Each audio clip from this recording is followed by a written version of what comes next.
Before the world learned the name South Africa, before borders and flags and governments existed, there was a land alive with kingdoms, cattle herders, gold traders, and people who believed the earth was sacred. The mountains carried stories, the rivers held memories, and the people, Zulu, Sotho, Xhosa, Tswana, Venda, Khoisan, lived by rhythms older than Europe itself. But one day, ships cut through the water like teeth.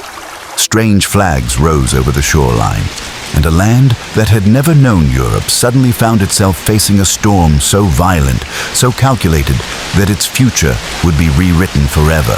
This is not just a timeline. This is the story of how a nation was taken, how a people were divided, how an empire was built not on paper, but on blood. And before we go deeper, before we uncover what really happened, make sure to like, subscribe, and join our growing community. Because the histories they try to bury are the ones we bring back to life. Now let's go back to where it all began. Long before Europeans stepped foot on the southern tip of Africa, the region was far from empty. It was a mosaic of powerful societies. The Khoisan, the oldest known inhabitants, lived as master trackers and hunter-gatherers, carrying knowledge passed down for thousands of years. Their rock paintings still whisper about the world before colonization. Further inland and along the coasts were Bantu-speaking peoples, kingdoms with warriors, healers, farmers, and blacksmiths. They built homesteads, governed through councils, and traded cattle, copper, beads, and salt across wide networks. Authority rested in chiefs whose legitimacy was tied to ancestry, wisdom, and the ability to protect the people. There was no single South Africa. There were nations within nations, each with its own culture, language, and politics, and none of them expected that one day strangers would arrive who believed the land was theirs, simply because they could take it. In 1652, the first major colonial shift began.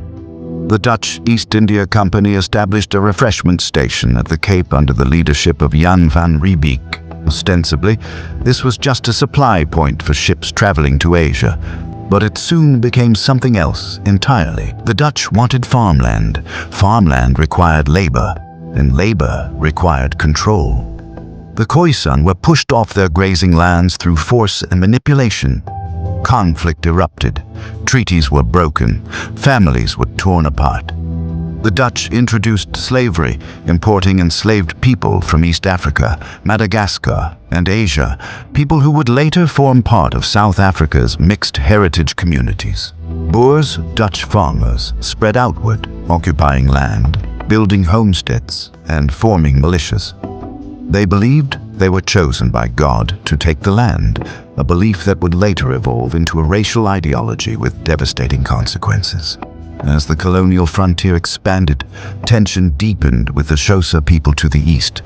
Cattle raids, land disputes, and cultural misunderstandings ignited nearly a century of frontier wars. The colonization of South Africa wasn't sudden. It was a slow tightening of a noose. By the early 1800s, Europe's global struggle for power reached Africa. The British seized the Cape Colony in 1806, bringing new laws, new ambitions, and a new version of control. This takeover created a clash not only between colonizers and Africans, but also between Europeans themselves. The British and the Boers argued over everything: land, language, labor, and the treatment of Africans. The British abolished slavery in 1834, but not oppression.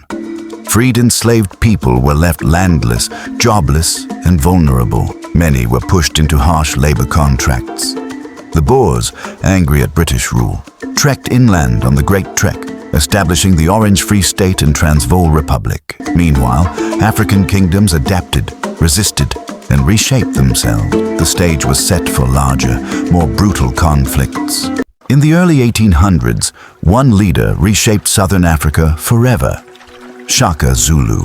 Under his rule, the Zulu kingdom became a military powerhouse. He revolutionized warfare, introducing the short stabbing spear, the bullhorn formation, and a disciplined standing army. His rise triggered a period of massive social and political upheaval known as the Mefekan, the crushing, which displaced communities across the region. European colonizers later exaggerated or distorted this era to justify conquest, claiming Africans were destroying themselves. But historians now know the truth. The upheaval was complex, influenced by drought, migration, and early European disruptions. Shaka's reign showed that African kingdoms were not passive victims. They were powerful, organized, and capable of reshaping history, and that made them even bigger targets for colonizers. Everything changed after 1867. Diamonds were discovered in Kimberley, then gold in the Witwatersrand. What had been a colonial outpost suddenly became the most valuable land in the British Empire. Wealth beyond imagination lay beneath African soil, and every empire wanted a share. African communities were pushed off their lands as mining corporations rose. Cheap labor was needed, so new systems of taxation and movement control were imposed to force Africans into mines. The Boers wanted control of the gold-rich territories. The British wanted a unified, profitable South Africa. This conflict exploded into the South African War from 1899 to 1902, also known as the Anglo-Boer War. It was brutal. Scorched earth policies, concentration camps, starvation, disease. More than 26,000 Boer women and children died. But tens of thousands of black Africans also suffered, many in camps that are still rarely acknowledged. When the war ended, the British won, not because they were just, but because they had the biggest guns. And in 1910, the Union of South Africa was born not for Africans, but for whites alone. From 1910 onward, laws were crafted to entrench white control. The government restricted African voting. Land ownership was slashed. Movement was controlled through passes. Jobs were divided by race. Education was deliberately limited. This era laid the foundation for what would become the world's most systematic form of racial oppression: apartheid. But it didn't happen overnight. It grew slowly, law by law, year by year. African leaders, communities, and churches responded by forming organizations that would later shape history, including the South African Native National Congress in 1912, which would eventually become the ANC. A storm was coming. In 1948, the National Party won the election and officially implemented apartheid, a system designed to control every aspect of life.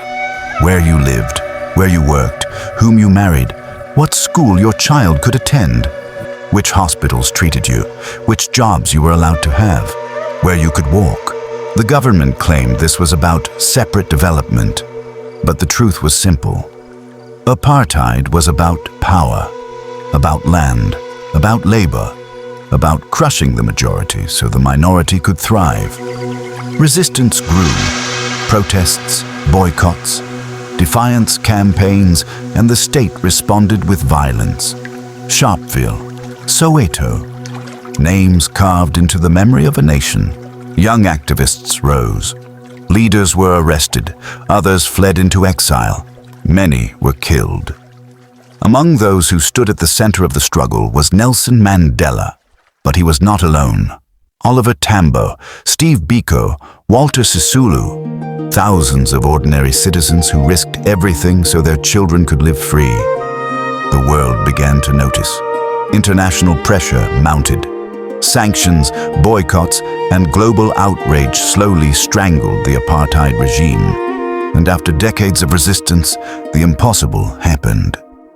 By the early 1990s, South Africa stood at a crossroads. The government could no longer sustain apartheid. The economy was collapsing. The people refused to be broken. Negotiations began. Prison doors opened.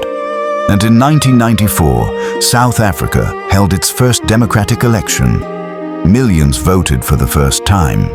A new constitution was born, and a nation that had survived centuries of colonization, war, displacement, and oppression finally stepped into the light. South Africa's history is not just a timeline, it is a testament to the strength of a people who refused to disappear. A land reshaped by colonizers. A nation wounded but unbroken. And a story of courage that continues today. If you want more untold African histories, lost stories, and truths they tried to erase, make sure you like, subscribe, and turn on notifications.